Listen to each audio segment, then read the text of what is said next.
Hello everyone and welcome back to another Strigoi video. We're back with another faction focus review. This is Jonas and Ryan here, and it's Ogre MAWTRIBES time, and I'm actually kind of excited for this review because Ogres is one of the armies that I really wanted to start off with for 4th edition. After seeing his faction focus, maybe a little bit less so, but I kind of hope that you're going to convince me otherwise, Ryan. Yeah, I mean, for the people out there, there was a kind of leaked photo or a photo someone took at one of the GW stores where all of the spearhead boxes the Vanguard boxes had actually new wording on them that called them spearhead, except for Daughters of Cain and Ogre MAWTRIBES. And this makes total sense because this line is one of the oldest lines now that we've gotten rid of beasts. And it really has needed some love for a while. I mean, they got a new terrain piece recently, and Gorger Maw Pack, and maybe something else recently, one of the hunter guys. But in general, they just haven't gotten a whole lot of love. And especially the on foot guys side of the army just doesn't hold up. The guys on the monster trucks look pretty good, but so here's what I'm thinking is that this is just a holdover rule set, and that they're going to get one of the first battle tomes after Stormcast and Skaven. So if I'm right about this, guys, just hold out some hope, and because I do think they got a little bit shot in the foot here. But I have a feeling they're going to get a rejuvenation pretty soon. Kind of like what we were saying about Skaven with their 3rd edition book that was kind of a copy-paste, with the knowledge that they were probably going to be the launch army in 4th. So let's just, if it seems like they got nerfed pretty hard here, just keep some positive vibes going, and let's just hope that they get a full range refresh, which will be amazing, in addition to some really great new rules. Okay, on to the battle traits. All right. So ogres used to basically have this whole thing around eating, and they still do. It was based off of how far away they were from enemy units. So if they were not in combat, they got +2 to their move characteristic. And if they were in combat, they got +2 to their bravery characteristic. Now, of course, bravery and battle shock is gone, so that needed to be reworked. So maybe let's take a look at the rule in the upper right-hand corner, Ravenous Brutes, which is basically that rule before. Instead of giving +2 to your move characteristic, it's now just giving +2 to run rolls, as long as they haven't used the ability that's below this. But we'll get to that in a second. This is definitely a nerf. Yeah, it's weird because if they added 2 to their movement characteristic, at least they'd get that for power through, I guess, or which they seem like the kind of army that would like that. Yeah. Or, and at least add another sentence like ogres can charge after they've ran. Sure. Please. I mean, maybe that's somewhere else in the when a leader gives that out or something. Maybe, but right now we're not seeing that. And think about it. Also, there's a shooting version of this army. This means that because you can't run and shoot, that they're not benefiting from getting a little extra range boost. Which they would have gotten if it was on their move characteristic. So, and then, like you said, if you don't have run and charge, then this is just to help you get set up for next turn or a counter charge in your opponent's turn. Feels kind of weird to me. I don't really get it, but maybe some ogre players out there, if you have more insight in this, leave it in the comments below. And then obviously they don't get any buff to like bravery. Maybe something would have been nice, like when they retreat, they don't take damage. Because that's kind of the replacement for bravery stuff, battle shock now, but they don't have that. So, okay. Another thing that they had was that's basically just been moved on to War Scrolls is that the might makes right rule, which basically just made the models count as more on objectives, and that's been worked into their control score. So don't worry about that; that's not gone. Now we've got our once per battle army, end of any turn, so it could be your opponent's turn, ability, Feast on Flesh, where this is kind of a new rule, kind of not. You basically pick each friendly ogre unit that's either in combat or that's used a fight ability this turn. So even if they're not, they killed everything, still goes off. You roll a d3 for each unit that this applies to. And on a 2+, you heal however much you rolled, amount equivalent to the roll to the unit. And that would be heroes or just, a model that's wounded. I guess they're not models anymore, but you take damage to the whole unit now. Or You pick you pick an enemy unit in combat with it, and which this doesn't stack though, and you inflict amount of mortal damage equal to that. So you're basically kind of like eating that opponent. However much you rolled is how much you're eating, and then you're healing that much. It's kind of weird that they didn't write them in the other order, because that's the logical kind of explanation of what's going on here, considering they're literally feasting on flesh. Yep. It's basically an ogre version of the hunger rule from Soulblight, and it's only once per battle. And obviously you're not getting +2 to your run rolls from the previous rule if you've used it. Now, if that unit has used that. Now, that means that you could have used the ability, but because the unit wasn't in combat or didn't fight this turn, they didn't benefit from it, and then weren't one of the targets, and they still keep their +2 to run rolls because they haven't eaten.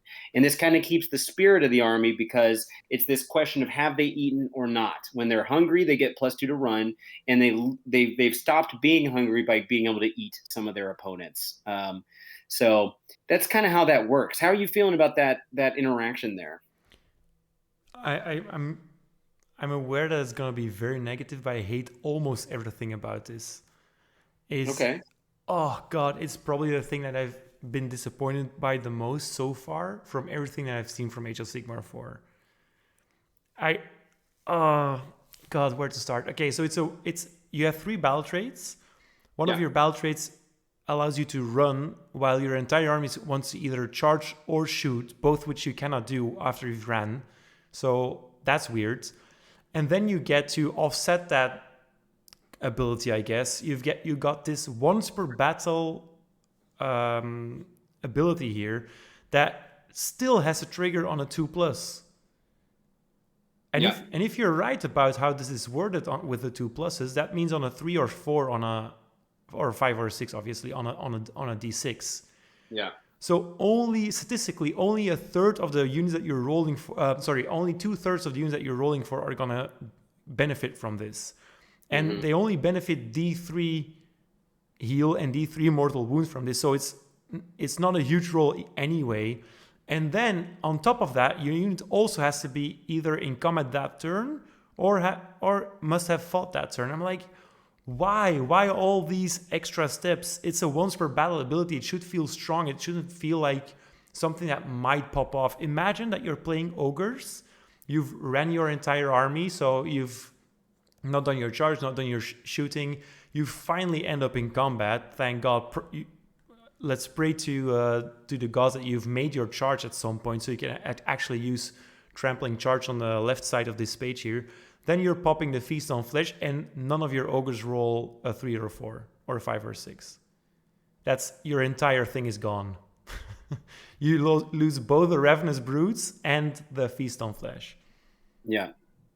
That's a good point. Maybe it would be better if they didn't say anything. If they didn't, what? Losing Ravenous Brutes goes off even if, like you just said, if they don't roll. Yes, exactly. So and I understand that they want to get rid of tokens, but this is just such a huge punishment to just simply to avoid tokens. Yeah, it should have said that if they didn't get to heal / eat, do mortal wounds, if it didn't go off, then they still kept they were still hungry.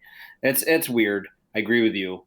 Or maybe even word it like once per unit, and then you get to Feast on Flesh with that unit, and maybe it doesn't trigger for that unit specifically.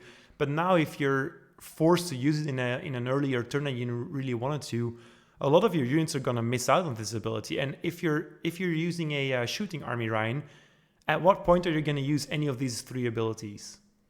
Right. It does penalize the shooters. They're not bad in combat for shooters at all because they're still ogres. Yeah. But I agree with you. They want to stay kind of in the back lines, especially if they don't have shooting combat, right? Mm-hmm. And so the run rolls doesn't really help them unless they have run in and shoot. And then the healing thing for fighting and doing extra damage doesn't help them. And you're probably, like your point is they're probably not in combat at the same time as your other units are in combat. Yes. So it's a weird combo of rules that doesn't seem to fit up with the lore quite as well as we would like. Yeah. If they take away the on a 2+, Ryan, I would be much less disappointed. Yeah, fair. Because it's still only per unit. It's not per model. Yes, and it's not that strong of an ability, to be completely honest with you. No. Tzeentch gets D3 mortal wounds on everything once it's tagged once, right? And of course you can heal it off, but realistically, this is gonna affect less units than the Weird Flame is ever gonna affect in a Tzeentch battle, right? Yeah. Yeah. I mean, there's a negative version of a pessimistic version, and I tried to stay away from. You could say, well, Ryan, you said they didn't get a Vanguard box, so maybe, I mean, the Vanguard box didn't get changed to a Spearhead, so maybe they're actually just going to be the old world. And there's no rejuvenation, and there's just giving us shitty rules so that we won't keep buying them. Okay. Salt in the wound, right? That would be the pessimistic view, but to counteract that, they are a legacy army over in Old World. They are not one of the main armies, so let's hope that means that they are going to rejuvenate this line. They're either going to need more models just to compensate for the lack of flexibility that you have for your army, because if they're also going to throw away all the fine cast models, you're really not left with much, to be honest. True. I do think there's a range I really want to be positive about this. I think there's a range refresh in the future. This army is definitely more popular than Beasts. Like, I've seen it a lot at tournaments. Yeah. It's a very easy starter army, especially Beastclaw, because you just kind of do your thing and then you can grow playing it. Let's talk about the trampling charge, though. So they used to have this ability that was still for Ogre and Rhinox. That's basically your two different versions of the big boar thing, or rhino kind of thing, I guess. Mm-hmm. You basically, it was always charged. But now what it used to be was you on the basis of your charge roll, on the unmodified modified charge roll, you rolled that many dice, and for every 4+ for a monster, or depending on what your ogre situation was, how big your unit was, your regular ogres, it did that many mortal wounds. Now it's max 3. And we're going to see later that there's a +1 to it, so max 4. But this is so underwhelming. Yeah. That it can't spike. And I get it. Maybe GW felt like it was too all or nothing for what you get on that charge, especially with Kragos. What we're going to see with Kragnos' ability stayed the same with rolling 3d6. Yeah. So that counted as your unmodified roll as well. But still, if it said a d6, it would have been okay. Mm-hmm. But I don't know. It's just weird that it's so nerfed here. And you get nothing in return. What would you get in return before? No, I mean, if they're gonna nerf your damage by half or more, at least give something back, right? Put something else on that very, very short battle traits list, because this is the smallest battle traits list that we've seen, Ryan. I know that because it fits on my screen with even text above and below it. So yeah. And there's a whole blank space there. There's negative space on the page. Exactly, and the entire right space of your battle traits are going to drop off once you've used Feast on Flesh once. Yeah.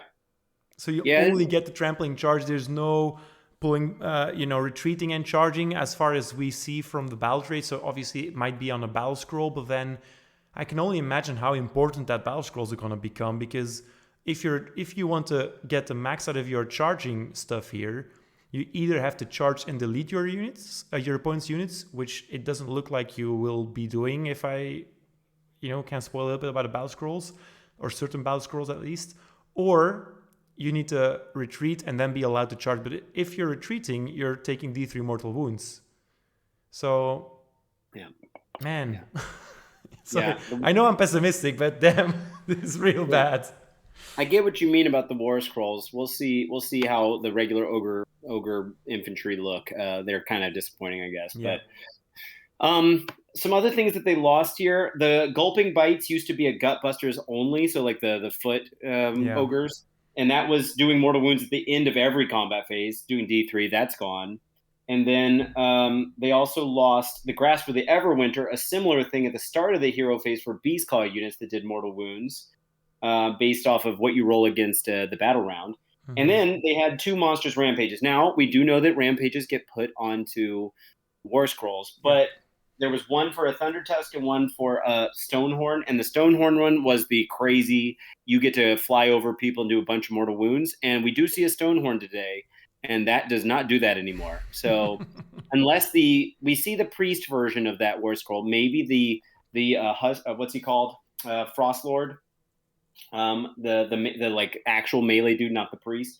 Maybe he actually has that one, and they have different rampages, but I'm kind of not expecting it. Yeah. So a lot of what makes ogres play like ogres right now is very quickly going away. For the Gits players out there that we said, wow, it kind of feels like they either stayed the same or lost stuff. This is even harder for the ogres. Yeah, this is the worst thing that we've seen so far. From what it was. And honestly, the army wasn't a dominant meta list. It has definitely potential, but it's got that kind of all or nothing alpha thing. Yeah. And it had some subtle tactical like kind of options, but it wasn't super intricate. And to make it even less intricate is weird. I'm really curious what's going to happen to Gargants, but we'll talk about that when we look at Kragnos' control score. Okay. Let's look at the battle formation. It's just for the Beastclaw version. Like I said, it takes that trampling charge ability we just talked about and only adds 1 to the amount of mortal damage. So remember, if you're rolling a 2+ on a D3 and it works the way I think it does, that means you're either doing 2 + 1, so 3, or 3 + 1 is 4. So you're getting either 3 or 4 instead of 2 or 3. That's this should have been a battle trait at least, right? 100%. Like, I don't know why it couldn't have, because it's not doing enough. If it said it doubled the damage, that would be a good one. Exactly. Yeah, that would have felt impactful, literally and figuratively. But as it is now, without this ability, your Stonehorns do the same damage on a charge as 3 normal ogres. Yeah. Explain how that's fluffy and lore friendly to me. It's just weird, especially considering the Beastclaw side of the army used to be a totally different than the Gutbusters or whatever. And so at this point, it feels like they're just like slowly killing off the best models they have in the range. Yeah, because the Stonehorn is probably one of my top 10 models in Age of Sigmar. It's so model. Cool. Yeah. So I don't know. I mean, maybe there'll be mount traits. I was really hoping that this one would have been the army that they would have told us about mount traits. But we still haven't heard anything about it. So I'm kind of thinking no, but I'd like to be pleasantly surprised that mount traits still exist. But anyway, let's look at the prayer here. This is Call of the Blizzard. This used to do something that helped resurrect Yetis and Frost Sabers, which, was kind of like a throwaway prayer. It's chanted on a 4, but has an extra ability. It procs on a 10. I guess you could say, if you want to call that procking. Yeah. So you pick a terrain feature, and it's an unlimited prayer, by the way. It's worth noting. You pick a terrain feature within, not holy, 18, which holy would be a death sentence for this. Yep. Within 18, and if it just goes off on a normal 4, you can place a blizzard token on it, which gives it obscuring, which I think is just blocking line of sight. And then in addition, so it keeps that blizzard token for the rest of the game. I don't think there's anything. It's not never going away. Yeah. So this army's whole thing, at least the Beastclaw side, is they bring the Everwinter with them. And this is kind of a way to slowly make the whole battlefield overgrown, kind of like what Kragnos does. Yeah. Or not Kragnos, Belthanos. Yeah. I mean, one at a time, like Belthanos. Oh, sure. Yeah. But anyway, also Alariel in her own once per game kind of way. And then if you do, once you've gotten all these things, every Beastclaw on a 10+, every Beastclaw Raiders unit that's within 3 inches of any of those terrain features has a 5+ ward. Now, this might sound strong, but first off, you got to get enough of the terrain on, with this Blizzard token in the first place. It is unlimited, so you could try to kind of max that out. Second, it only does this on a 10+, and so saving up for that with each of your dudes, I don't know if you're actually realistically going to be able to save up enough to have it go off every turn after you've set up the board to be so advantageous. And then third thing, there's actually 4 things here. They have to be standing within 3 inches of terrain features, which if your opponent's playing well, you're just going to stay away from those terrain features so that they'll never get it. Yeah. Because they need to come to you to really put their power on the field. They need to get in combat. And then lastly, spoiler alert, but those units used to have 5+ wards, at least the Stonehorn, if I'm not mistaken, or one of the two, if not both, had a 5+ ward anyway. And now it doesn't have it. So you're basically just doing all this work to get back to where you were, where these guys had a 5+ ward. Yeah. I feel like this is also a nerf. Yeah, the idea is super cool, but it's just way too much work.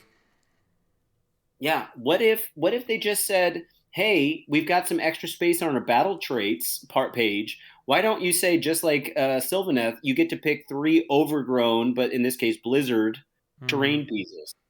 Like, just start with 3, and then maybe you can start saving up for those 10s." Yeah, that'd be cool.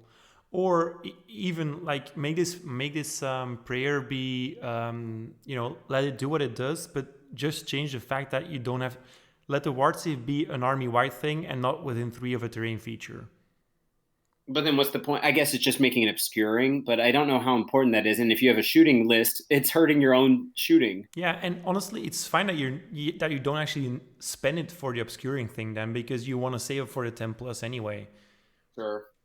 Yeah. I don't know. Lore wise, this is cool, but I think they could have implemented it a lot better. So, yeah, and even lore wise, it isn't that cool, because why would ogres pray to make a terrain feature frosty? I mean, you have to show some kind of way to have it spread, because that's what they do in the lore, is bring the wizard of the kind of blizzard with them. Yeah, but they might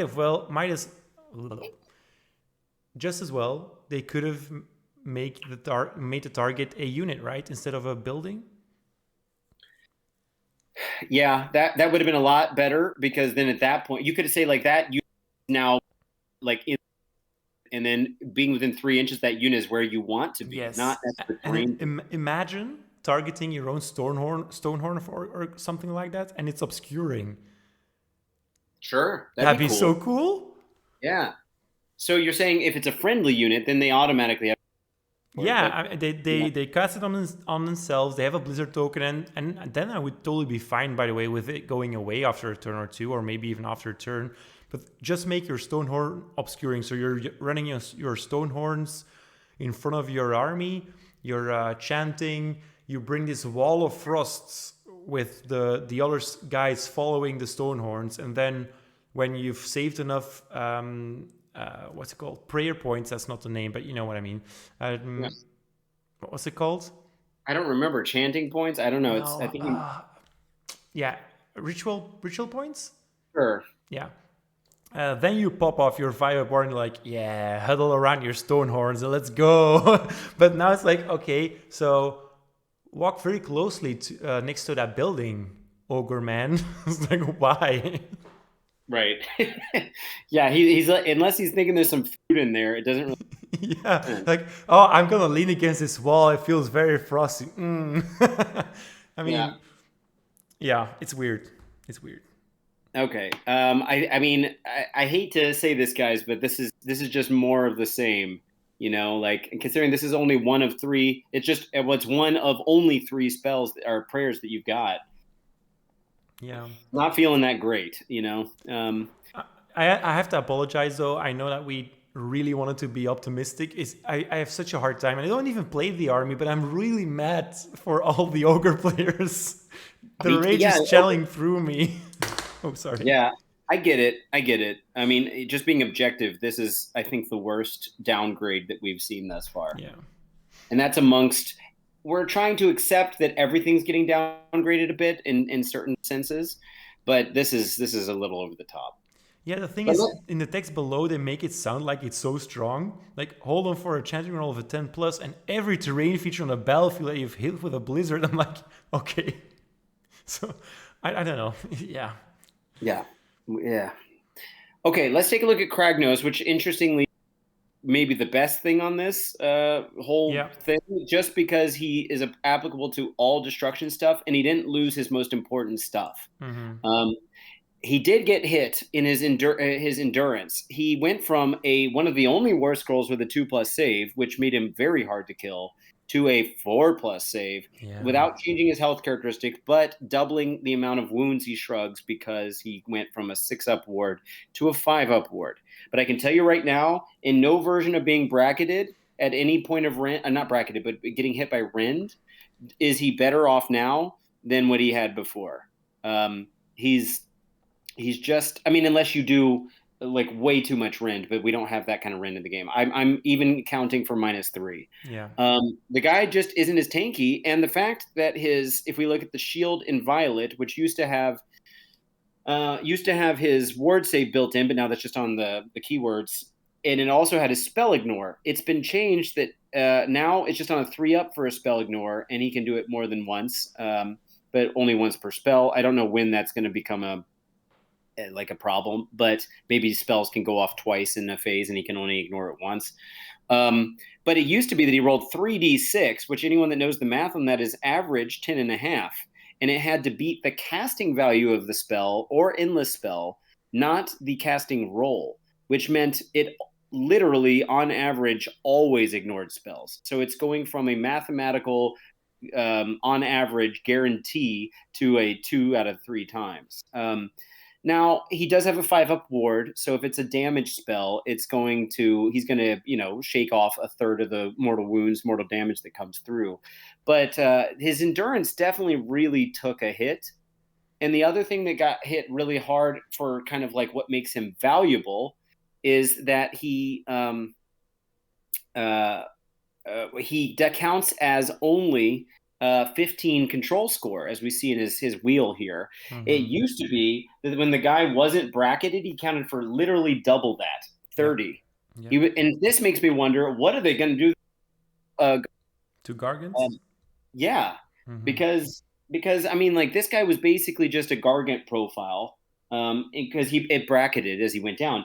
But you'd think, usually when we've seen brackets, how they get implemented now, or something that used to be bracketed, they choose for like the best or the second best profile for what it currently is. Like his move is in fact the top profile of what his bracket used to be. But for a number of units we've seen, the current fixed move, non-bracketed, is the same as the second best as it used to be, which is fine. But in this case, his control score is 3 worse than his lowest, most bracketed control score that he had on his 3.0 war scroll, which was 18. So it's weird. And I'm okay with that if people are going to have a hard time putting on an objective because the objectives are smaller, especially considering he could like sit in the middle and block a good chunk of it out. But at the same time, he's just one dude. And he's not on the biggest possible base. I think he's on the same one as the the Gargants, if I'm not mistaken. I don't know. What are you feeling about all these nerfs? Also considering there's one little thing. If he, the ability at the bottom there, Avatar of Destruction, if he would be automatically destroyed, he takes a 6 flat damage, which can't be warded off, instead of what he used to have, where he would suffer D6 instead of being slain.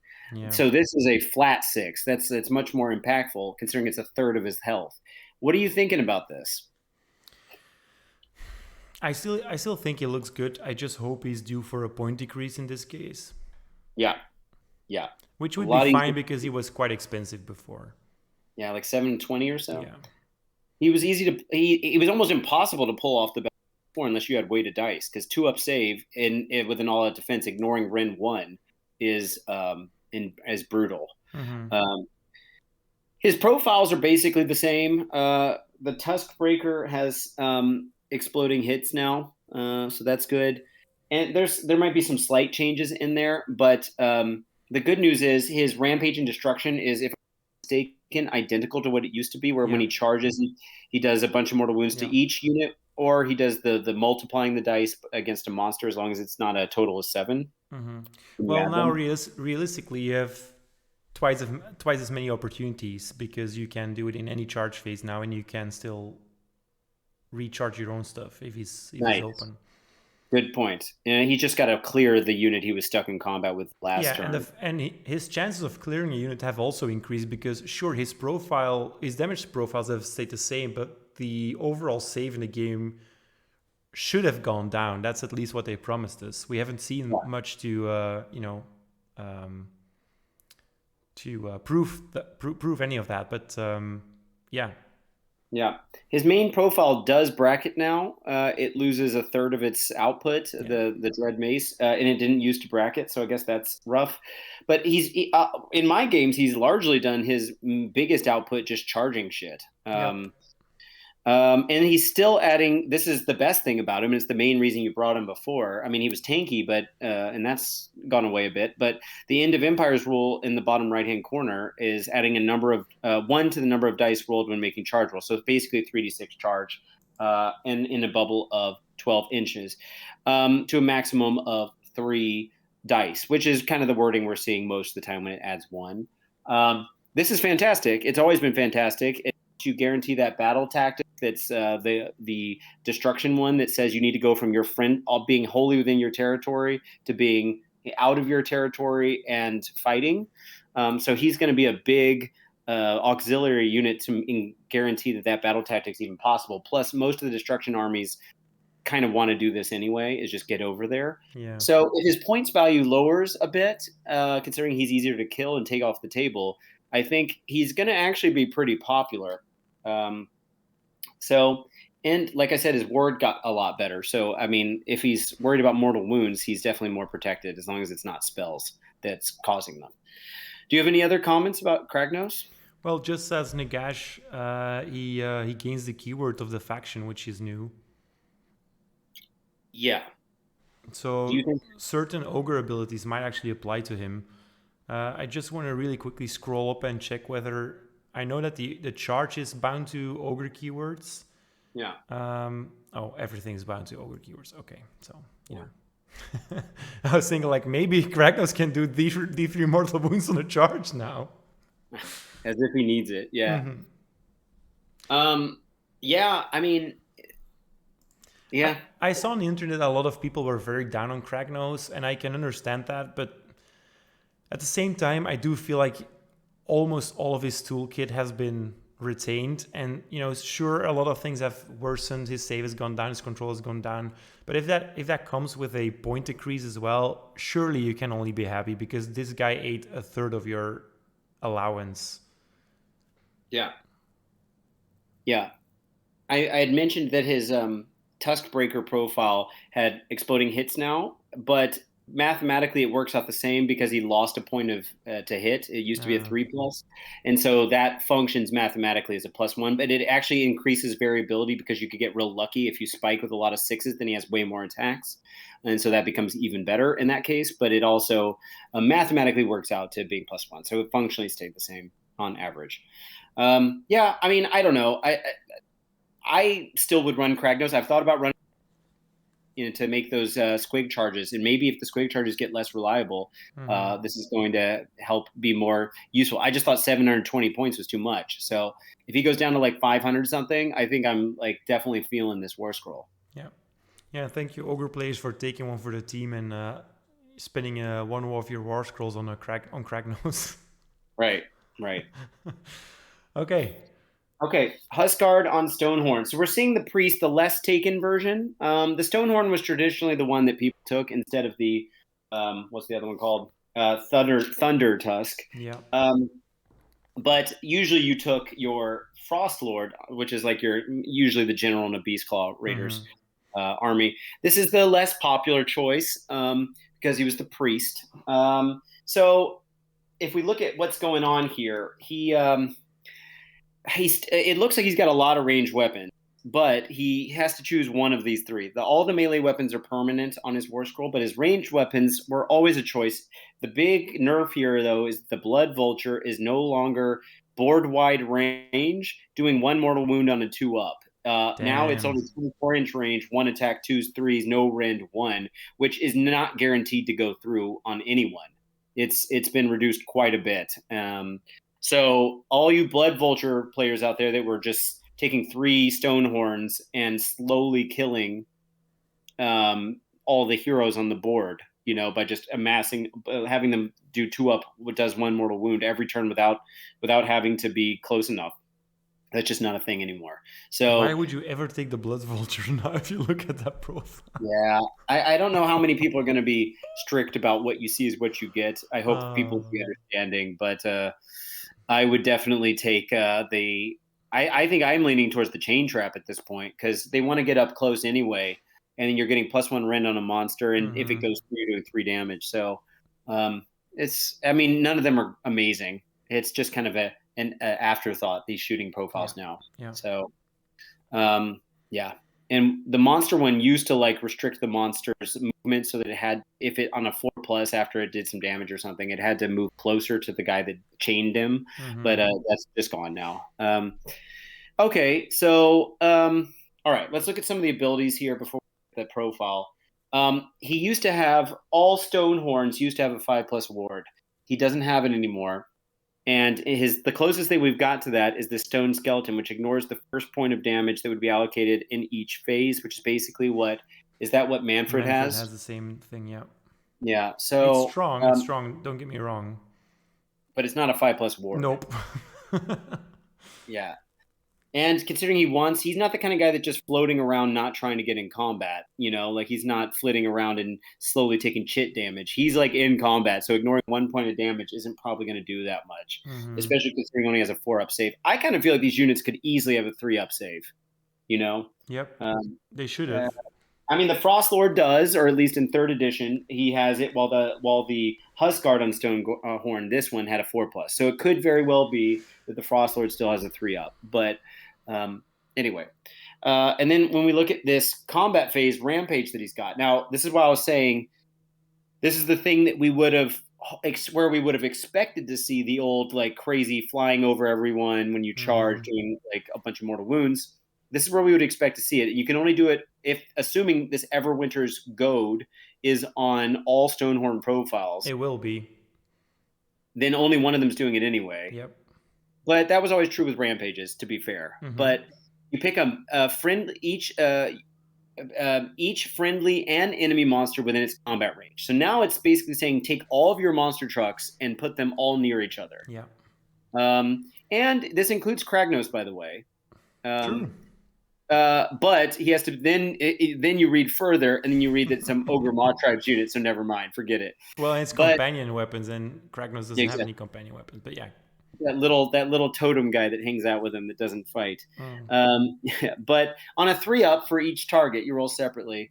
If it's Ogre MAWTRIBES unit, the companion hits get exploding hits, which basically is an all-out attack, but you can combine that with all-out attack to make it functionally go up to +2 to hit in terms of the mathematical value. And then if the target's an enemy unit and you roll 3+, then you subtract 1 from hit rolls for its companion weapons for the rest of the turn.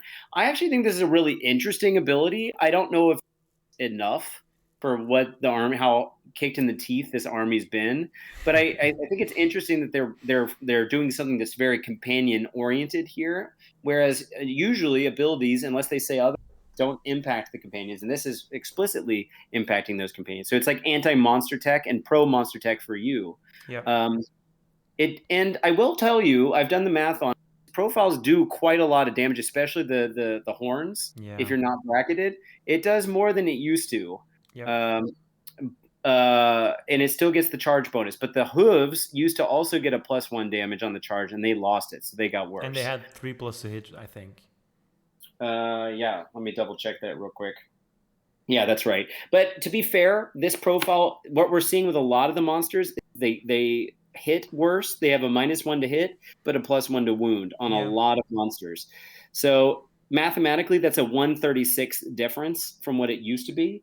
That said, his hooves used to be 2+, so he did get worse. But if something was a 3+, it's only 136 worse. Yeah. So I kind of like the Everwinter's Goat. It's a very cool ability. I just wish it didn't say once per turn army, and just write it so that it's not stackable, but at least allow players that don't hull all their monsters to use it on all the monsters, right? Yeah. Why would you make it once per turn army? Well, I mean, right now we don't know if there are generic rampages. And what this functionally means is if you take a Beastclaw, a traditional list, and let's say every Stonehorn and Thundertusk has each one of those. Say Stonehorns have the same rampage and Thundertusks have a different rampage, but all the same. Then that means you have 3 different types of riders. You got the priest, the good fighter, and then the frost lord, and then you've got like the regular kind of units. Guys, yeah. That means that if they all have the same one, and you take, more than 2 and more than 1 of each type, you're only using one of these rampages. And if we don't have generic rampages, then you're just losing out on what's going on here. It would be nice if they could stack, or they could both do it. And that's coming back to the whole idea of this index. Of these indexes so far, is that you kind of have to mix and match now. You can't really duplicate as much.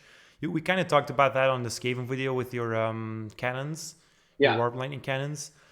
It's just that for the warp lightning cannons it was rough, but I could almost understand it. But for the Stonehorns, if it does happen to be like on every Stonehorn, which I imagine will be mostly going from the flavor text, to be honest, but it's just such a very ogre-y thing to have that Stonehorn list where you have at least 2 Stonehorns, and I just don't really want to feel punished because I want to bring 2 of the coolest monsters in the army. I don't have that many choices anyway. Yeah, I mean, maybe I didn't read the article well enough, but if they had told us in this article, great time to do it, that there are also generic rampages that all monsters know, I would like say something like Roar is still in there, like regular Roar. I'd be much more okay with this, but it hasn't been said in the about the core rules, at least. No, because I would have got it in the PowerPoint. Yeah, so I don't know. I feel bad for I mean, you're totally right. Beastclaw was a whole play style, and now if you only get the most benefit out of taking one of these. To be fair, that was always the case, because like that Stonehorn charge rampage that was like amazing. You could only do it with one, so that's still the case. It's just that they already lost so much. Yes. They lost all of their mortal wound output. They lost their ward save. So they need to be killing things, and I don't want both of my Stonehorns to have to be next to one another to fully, get the value of their own war scroll. I want to be able to spread them out because they're expensive. You probably want to have at least 2 places your opponent wants to shy away from. Now it's just that Stonehorn death ball that's rolling towards you, and it's just a little bit disappointing, I think, to be honest. It wouldn't have been that bad to make it just not once per turn. We are assuming that it's the same one for the the Frost Lord on Stonehorn, or regular. But they've been doing a really good job of making sure different similar units feel different. Mm-hmm. And if you think about it, the only thing that this guy is actually really bringing that's interesting is this one ability. And if this ability is the same on the Frost Lord, then why not just take the Frost Lord? You're getting a priest, but that's about the only thing he's bringing that's extra. Yeah. The thing is, Ryan, if you don't get this on the Frost Lords, then you would even more be forced to run these guys in tandem. Yeah, but that's not so bad because he's affecting all, what's it called? All of the friendly monsters near him. So if they all go in together. 3 inches, Ryan. I know, but what I'm saying is like, that's not that crazy to send 2 ogres in together. You're getting 2 of them benefiting from it. And then you have 2 going into another front doing something else. We just don't know. I think this all depends on whether or not that rampage is different on the other versions of the Stonehorn War Scrolls. That's my big, because it could very well be that the Frost Lord gets the awesome one, the 3d6 one. Yeah, maybe. So let's just hold off until we know. But if that is the case, I feel for all of my ogre friends, and I don't understand how your army works anymore. Sorry, it's definitely gotten hit. If that's the case. Okay, can we move on to Gluttons? Yeah. All right. These guys are real simple to explain. They're here. and, I mean, to be fair, they're the ogre's kind of basic troop. Yeah. They do have one interesting thing. So first off, their profile, they used to have 2 different two different attack profiles, and this one's somewhere in between, mathematically somewhere in between. The one that had worse output, but then had splashback mortals when they were saving and they rolled 6s to save. That's gone. And then depending on how much that actually came into play, this would be a better profile. And then it's definitely mathematically worse than their old profile, which used to be 4 attacks, 3s, -1, 2. So this is just a little bit worse than that because, again, -1 to hit, +1 to wound is a thing. But what they really bring now is the first time we've ever seen this, and they say this in the article too, that if they have used the Feast on Flesh ability, which we talked about, the once per game ability, then they get to add 1 to their control score per model and not per unit. The thing I'm most surprised about this is that they kept the control score wording in there and didn't say control characteristic, because then we could separate between the control characteristic and control score, which the control score thus far, as I understood it, was the sum of all the control characteristics per model. But now we're saying control score still, and then we say per model. So you have to add a whole extra phrase in there to make it clear. And I think they should have just said control characteristic or come up with a new way to describe it.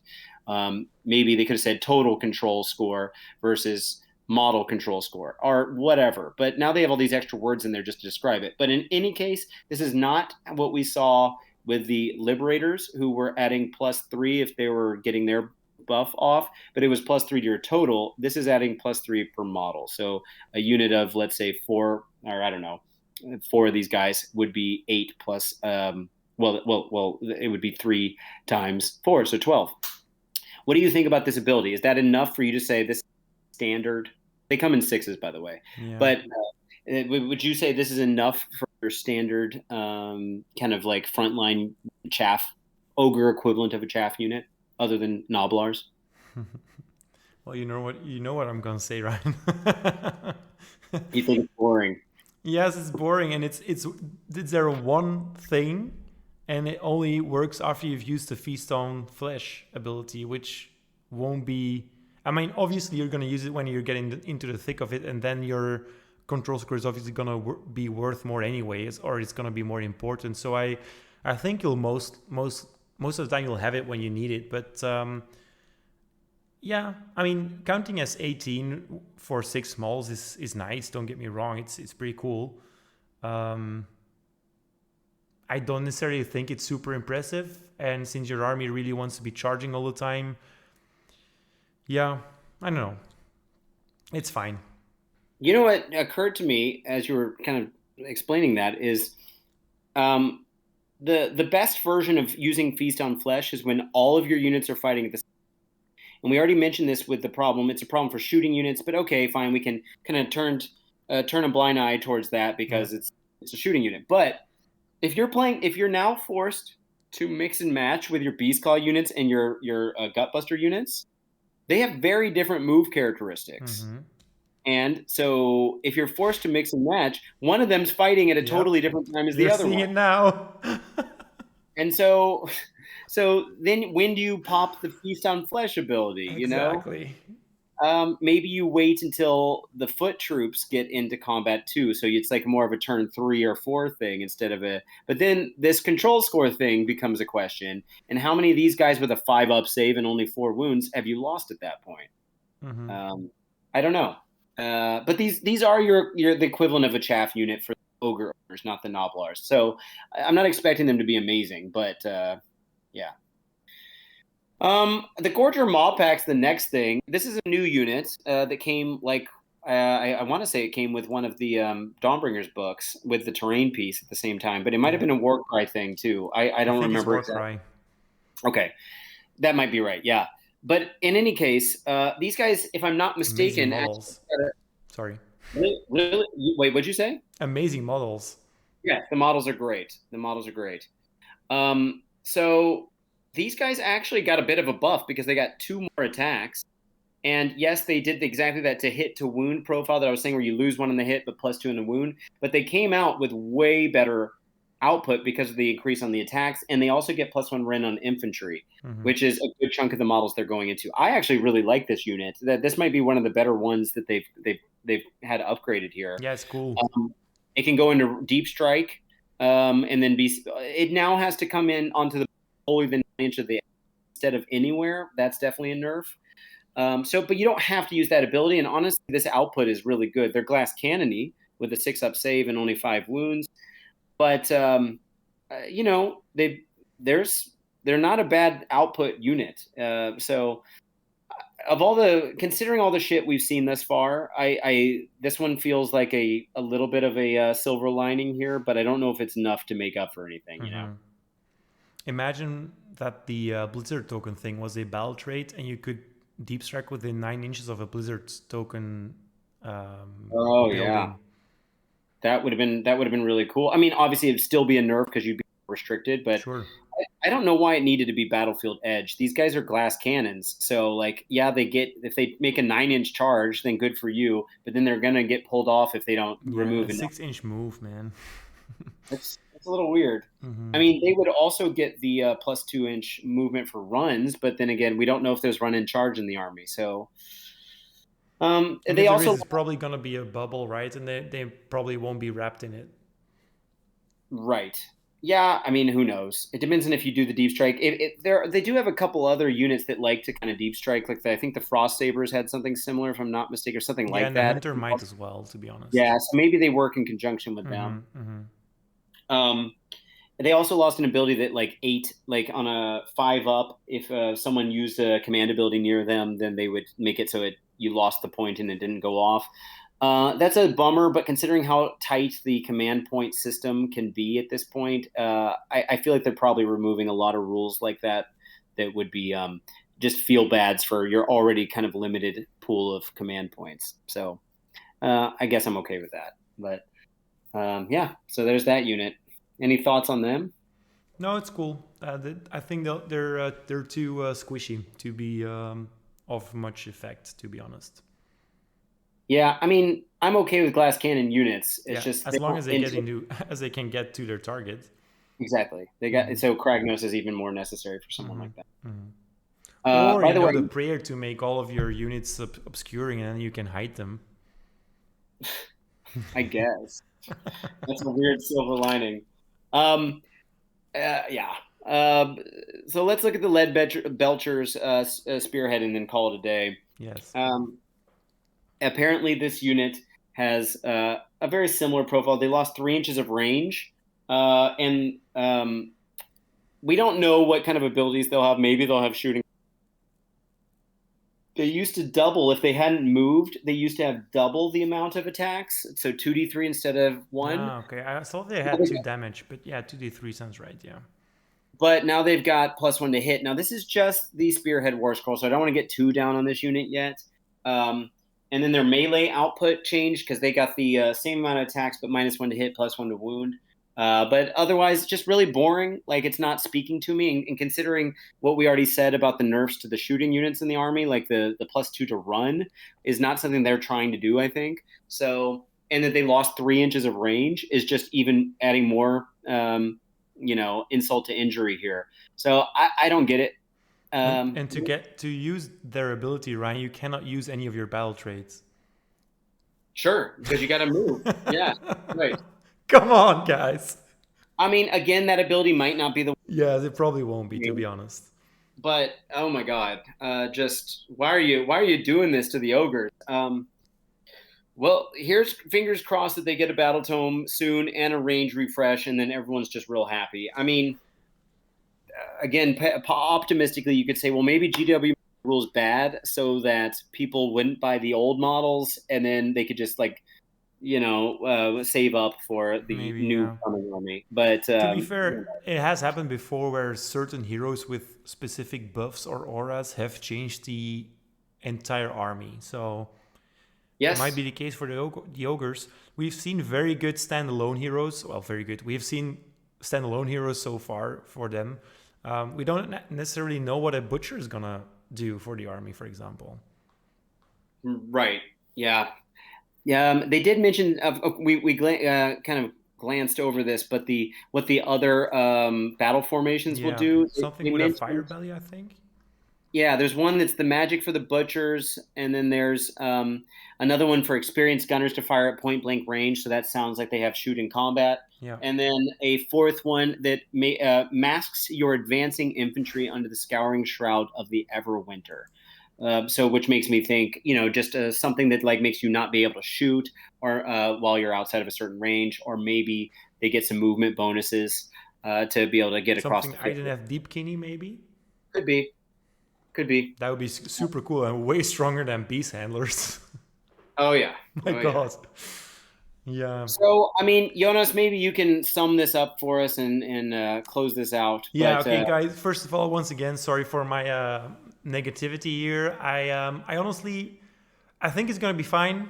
I do agree with you, Ryan, that I think with these rules, something's bound to happen. Either they have something up their sleeve that they haven't shown us, or they're planning something big, either a move to fantasy or a range refresh, because honestly, from what we've seen so far from the indexes, nothing has been this, I can't really call it anything else than weird. It doesn't really feel like it matches what the army wants to do. It's all nerfed so heavily, and some things just don't work well together.